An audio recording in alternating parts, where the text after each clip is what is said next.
శుభకార్యాలకు పూజార్ల కోసం వెతుకుతున్నారా? పూజారీస్.com లో అతి తక్కువ ధరలకే పూజార్లను ముందే బుక్ చేసుకోండి. వెంటనే కాల్ చేయండి.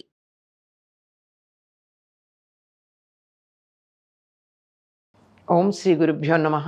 శ్రీ మహాగణాధిపతయ నమః. శ్రీమాత్రే నమః. కర్కటే పూర్వ ఫల్గుణ్యాం తులసీకాననోద్భవాం పాండ్యే విశ్వంభరాం గోదాం వందే శ్రీరంగనాయకీం.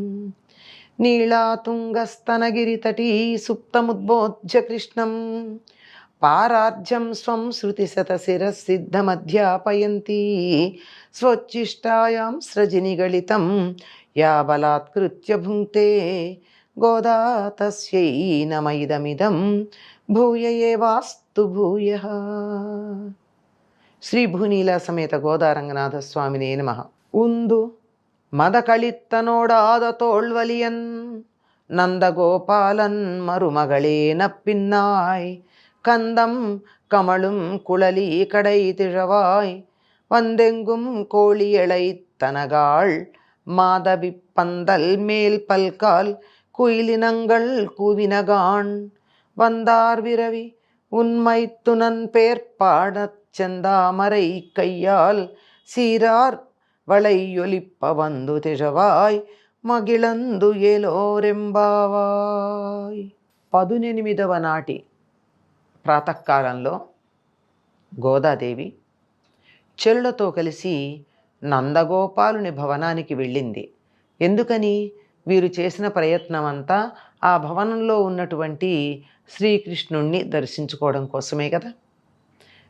ఇంతకు ముందు భవనపాలకుణ్ణి లేపి లోపలికి అనుమతించమని కోరింది. లోపలికి వెళ్ళిన తరువాత నందుణ్ణి, యశోదని, బలరాముణ్ణి, కృష్ణుణ్ణి ప్రార్థించింది. ఇంకా మేలుకొనండి, ఎంతసేపు మీరు ఈ విధంగా నిద్రిస్తారు అని. ఇప్పుడు ఇంకా నీలాదేవిని ప్రార్థిస్తోంది. ఏనుగులతో పోరాడగలిగిన వాడు, మదించినటువంటి ఏనుగు వంటి బలం కలవాడు, మదం కలిగినటువంటి మదం స్రవిస్తున్న ఏనుగులు కలిగినవాడు, యుద్ధంలో శత్రువులను చూసి వెనుకకు జంకని భుజం కలవాడు అయిన నందగోపుని కోడలా అని సంబోధించింది. అంతా ఏనుగుల సంబంధం ఇక్కడ చెప్తున్నారు. ఏమిటంటే పరాక్రమం, ఏనుగులతో పోరాడగలిగిన పరాక్రమం ఉంది, తన వద్ద ఏనుగులు ఉన్నాయి, ఏనుగు లాంటి బలము ఉంది. ఈ మూడు కలిగినటువంటి వాడు యుద్ధంలో శత్రువులని చూసి భయపడకుండా తన భుజబలంతో వాళ్ళని ఎదిరించగలవాడై ఉంటాడు. అటువంటి నందగోపుని కోడలు వినుగు. సుగంధం వెదజల్లుతున్నటువంటి కేశపాశం కలిగినటువంటి నీలాదేవి నందగోపుడికి మేనగోడలు. మేనగోడలే కాదు, కోడలని కూడా చెప్తారు. ఆవిడ కేశపాశం సుగంధాన్ని వెదజల్లుతూ ఉంటుంది. అటువంటి ఓ నీలాదేవి తలుపు గడియ తీరమ్మా అన్నారు. ఎందుకు అంటే కోళ్ళు అన్ని వైపులా చేరి అరుస్తున్నాయి. కోళ్ళు ఎందుకు అరుస్తాయండి? సమయాన్ని సూచిస్తూ ఉంటాయి. గడియ గడియకి అవి ప్రత్యేకంగా కూస్తూనే ఉంటాయి. అంటే తెల్లవారబోతోంది సుమా అని అందరినీ నిద్రలేపేటటువంటివి. మాధవీలత ప్రాకిన పందిరి మీద గుంపులు గుంపులుగా కూర్చున్న కోయిలలు కూడా కూస్తున్నాయి. అంటే వీరి పెరటిలో మాధవీలత ఉంది. మాధవీలత ఒక పందిరి నిండా పాకుంది. మంచి పరిమళం కలిగినటువంటి చిన్న చిన్న పూలు, చిన్నవంటే మరీ చిన్నవి కాదు, పూలు గుత్తులు గుత్తులుగా పూస్తాయి. పరిసరాలన్నీ కూడా ఆ పూల యొక్క పరిమళంతో నిండిపోతూ ఉంటాయి. ఆ పందిరి మీద కోయిలలు కూర్చుని కుహు కుహు అని కూతలు కూస్తూనే ఉన్నాయి. అంటే పక్షులు లేచాయి, కోళ్ళు లేచాయి. కోళ్ళు కూడా పక్షి జాతికి చెందినవే. ఇవి లేచాయి అంటే తెల్లవారబోతూ ఉన్నది అని అర్థం. తెల్లవారిన తర్వాత కూడా ఇంకా పడుకుంటారా?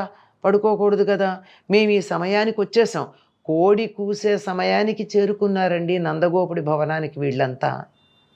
అంటే ఆ సమయానికి చేరుకున్నారు అంటే అంతకుముందు ఎప్పుడు నిద్ర లేచారు?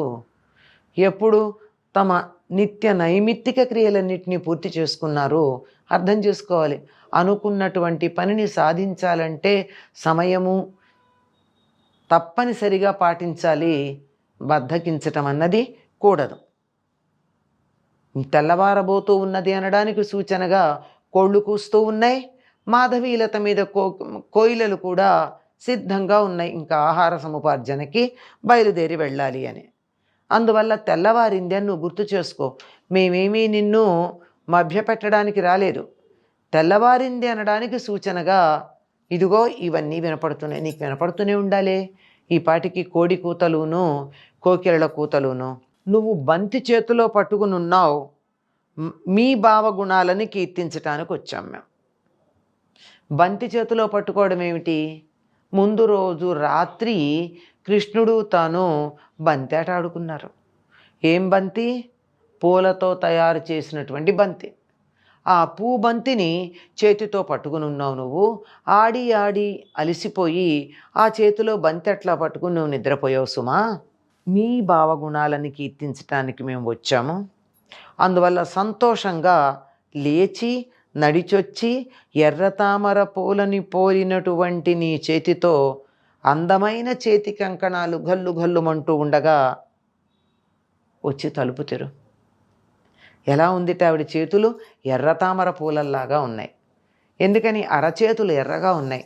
రాత్రంతా బంతితో ఆడి ఈ పూల బంతి చేతికి తగిలి ఆ మాత్రానికే కందిపోయి ఎర్రని తామర పూలల్లాగా ఉన్నాయి నీ చేతులు. ఇంకా నీ చేతిలో బంతి అలాగే ఉంది, పూ బంతి. ఆ బంతిని అలాగే పట్టుకుని వచ్చి నెమ్మదిగా నడిచొచ్చి, ఆ నడిచొచ్చేప్పుడు కూడా సంతోషంగా రా. ఎందుకంటే నీకు ఇష్టమైనటువంటిది ఒక కార్యక్రమం, నీకు ఇష్టమైనటువంటిది వినిపించడానికి వచ్చాం. ఏమిటది? కృష్ణుణ్ణి కీర్తించటం. నీకు ఇష్టమేగా. అతడు నీకు మేనబావ, యశోద యొక్క సోదరుడి కుమార్తె. ఈవిడికి యశోదకి మేనగోడలు, అదే నందుడికి కూడా మేనగోడలు, కృష్ణుడికి మేనమరదలు. అందుకని ఏం చెప్తున్నారు? మీ బావని కీర్తించడానికి మేము వచ్చాము. ఆ చేతిలో ఉన్న బంతితో సహారా దాన్ని వదిలిపెట్టడం నీకు ఇష్టం ఉండదు కదా. అది పట్టుకుని నీ చేతులు ఎర్రతామర పూలల్లాగా అయిపోయినాయి. నువ్వు తలుపు తెరవడానికి వస్తే నీ చేతికున్న కంకణాలు గల్లు గల్లుమని మోగుతాయి. మాకు ఆ గల్లు గల్లుమనే మోత కూడా ఇష్టమే. అందువల్ల ఆ విధంగా మోత చేస్తూ నువ్వు వచ్చి తలుపు తెరవవలసినది అన్నారు. అంటే ఇప్పటికీ నందుడు, యశోద, బలరాముడు అయిపోయారు. ఇంకా ప్రార్థించవలసినది వారి ఇంట్లోనే ఉండి కృష్ణుడికి వరసైనటువంటి నీలాదేవి. ఆవిడ్ని ప్రార్థించటం జరుగుతూ ఉంది. అంటే ఇంట్లో ఉన్న అందరినీ కూడా కృష్ణ దర్శనం తమకి ప్రసాదింపచేయమని ప్రార్థన చేస్తూ ఉన్నారు. ఈ విధంగా ప్రార్థిస్తూ ఆ నీలాదేవి చాలా అందగత్తె. ఆవిడ్ని ప్రార్థిస్తూ ఉన్న ఆ గోదాదేవిని మనం ఒకసారి తలుచుకుందాం. స్వోచ్చిష్టమాలికా బంధగంధ బంధురజిష్ణవే విష్ణు చిత్తతనూజాయై గోదాయై నిత్యమంగళం. స్వస్తి.